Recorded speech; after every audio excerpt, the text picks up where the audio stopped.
তুফান ভারতে কত টাকা আয় করলো বিস্তারিত থাকছে প্রতিবেদনায়। টলিউড অভিনেতা শাকিব খান ও কলকাতার অভিনেত্রী মিমি চক্রবর্তী উড়াধুরা ঝড়ে বাংলাদেশ ছিল বেচামাল। এবারের বক্স অফিসে ঝড় তুলেও ওপার বাংলায় সারা মিলেনি শাকিব তুফান। গত 5 জুলাই ভারতে মুক্তি পাওয়া এই ছবি বাংলাদেশ বক্সে অফিসে ঝড় তোলে, কিন্তু কলকাতা সেই ঝড় দেখা গেল না বক্স অফিসে।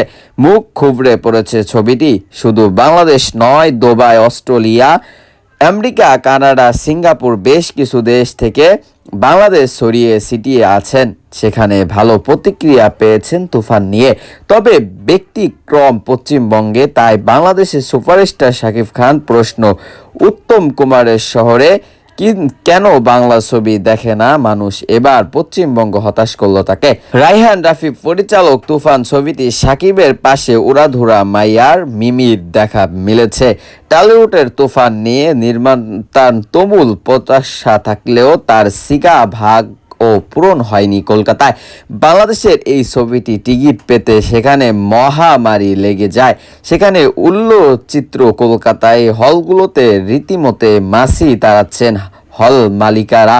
তুফানের 2টি গান লাগে উড়াধুরা এবং দুষ্টু কোকিল, এই বাংলাতে হিট। তবে বক্স অফিসে তার প্রভাব পড়েনি।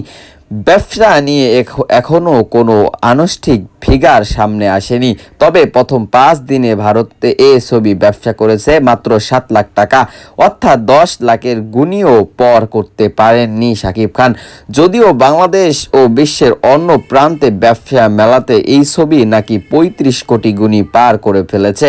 এ বিষয়ে পরিচালক রায়হান রাফি আন্তর্জাতিক দেওয়া এক সাক্ষাৎকারে বলেছেন, তুফান বড় বাজেটের ছবি। বাংলাদেশ 10-15 দিনের মধ্যেই সেই টাকা আমরা তুলতে পেরেছি। অসাধারণ ঘটনা। তার মানে বেঞ্চনিয়োগ ছবিটির চাহিদা এখনও রয়েছে। পশ্চিমবঙ্গে তুফান ঝড় না ওঠা প্রসঙ্গে পরিচালক বলেন, হওয়ার ও শুটাং ছবি ক্ষেত্রে একটু ভালো ব্যবসা করেছি। তুফান বাংলাদেশের ছবি, তুফান সেটি আরও একটু ভালো হয়েছে। আমার বিশ্বাস আগামী দিন বাংলাদেশের ছবি পশ্চিমবঙ্গে আরও বেশ সংখ্যা দর্শকের আকর্ষণ করবে।